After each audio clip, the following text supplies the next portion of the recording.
ceasefire talks for Gaza are resuming in Qatar on a day the UN human rights chief calls a grim milestone for the world. The Gaza Health Ministry says more than 40,000 Palestinians have been killed since the October 7th Hamas massacre in Israel that triggered the war.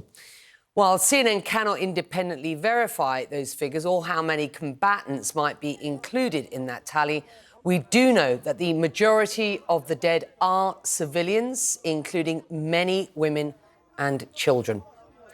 Israeli negotiators are in Doha today. A source says Hamas will not participate but could change its stance later, depending on how the talks develop. Now, Hamas has been insisting that Israel sign up to a plan laid out by US President Joe Biden at the end of May. We're covering all the angles for you, of course, as you would expect us to do here at CNN, with Joumanna Karachi, who is at those talks in Doha, and Ben Wedeman, who is in Beirut. Joumanna, just try to describe for us the scale of the disaster that we are witnessing in Gaza. Well, Becky, we have seen that death toll continue to rise by the day. More than 40,000 people have been killed in 10 months of war. As you mentioned, according to the health ministry there, they say the majority of those who have been killed are women and children. Nearly 17,000 children who have lost their lives. You have about 20,000 children, according to those figures, who have lost one or both of their parents. Israel says that this is its war against Hamas. They say they try to avoid civilian casualties. They accuse Hamas of hiding amongst the civilian population. But at the same time, you are seeing more and more international criticism of the way this war is being prosecuted by the Israelis, that not enough is being done, if you look at these figures, to try and avoid civilian casualties. I mean, the UN has described this war as a war on children because of the sheer number of children who have lost their lives, who have been maimed, who have found their entire lives devastated by this war. You know, Becky, a few months ago, we were here in Doha and we met with evacuees from Gaza, and we spent days speaking with children who've lost their parents, children who've lost limbs, who find themselves now with these life-altering injuries, don't know what is going to happen to them next. Parents, mothers who've lost their babies.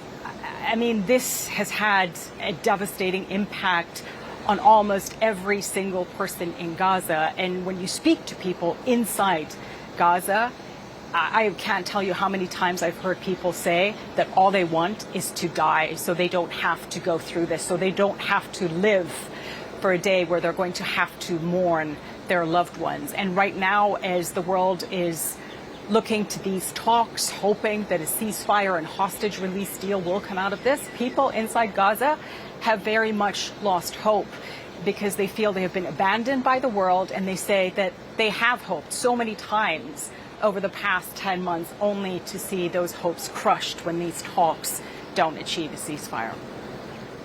Let me bring you in, Ben. There has been a fair amount of ambiguity around these most recent ceasefire talks, as well as conflicting reports as to just how close to a deal the negotiators are. Earlier this morning, we heard from the National Security Council spokesman in the US, John Kirby. I want you, Joumanna, and our viewers to have a listen to part of what he said.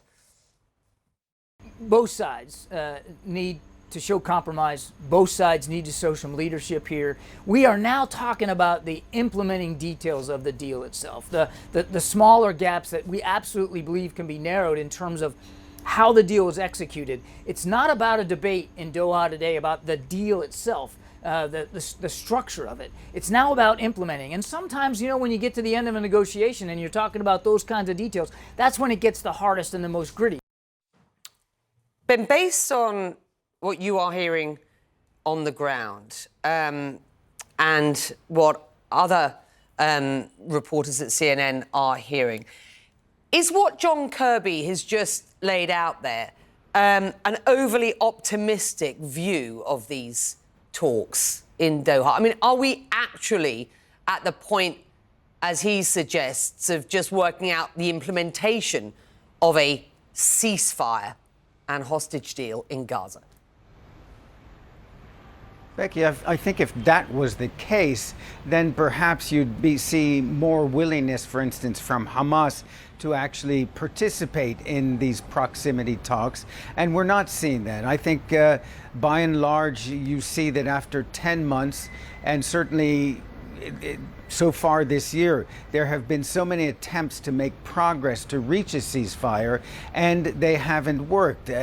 Increasingly, I think Hamas has made it clear it's losing faith in the ability of the Biden administration to actually move this process forward. I was listening to Kirby. I didn't really understand what his point was, but certainly after 10 months of this war, one would expect a little more of a sense of urgency from the United States to bring this war in Gaza to an end. It certainly has the diplomatic ability, the political ability, the leverage to make that happen. And increasingly, there's a fear that these talks will not be successful, and then we will certainly be back to where we were, on the brink of a regional war. There was some thinking that perhaps some sort of agreement coming out of these negotiations would be like sort of a consolation prize for Iran and Hezbollah, that the threat of their retaliation, their answer to Israel's recent assassinations, the consolation would be a ceasefire agreement that would certainly reduce tensions dramatically. But in the absence of a more concerted effort by the United States, other than statements, there really isn't a lot of confidence that this is going to really avert what so many people are worried about, particularly here in Lebanon, is a regional war involving Israel, Hezbollah, and perhaps Iran. Becky? And Jumana, you are, of course, in Doha at these talks. Let's briefly, just for the benefit of our viewers, just lay out what we understand to be the situation there. Hamas, of course, their representatives are in Doha, not, as we understand it, participating in these talks. And these, of course, are indirect talks between Israel and Hamas, mediated by Qatar, Egypt and the US, but say they will talk to or work with mediators once a certain narrative is laid out by the Israelis, if they believe it's worth it. I mean, do we know anything more than that at this stage? I mean, how optimistic might we feel at this stage?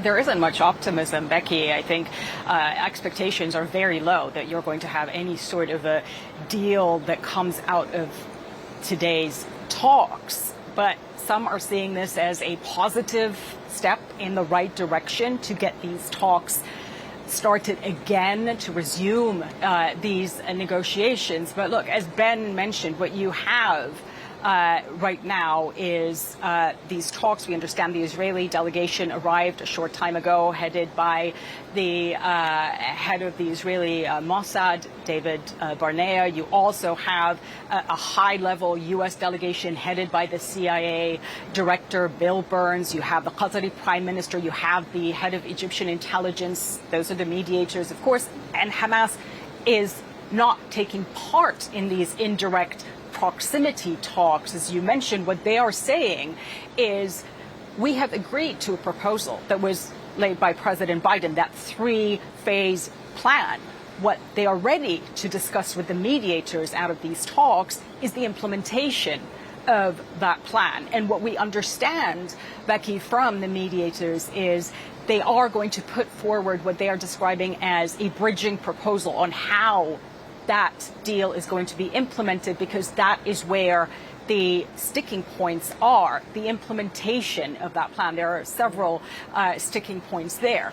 So we'll have to wait and see what comes out of this today. They're going to still have to take that back to Hamas, which Hamas said they'll engage if there's any sort of developments or a serious response, they say, from the Israelis, because you have both sides right now accusing each other of obstructing this deal and major gaps that remain in the positions of both. And we can't stress enough how much is at stake here.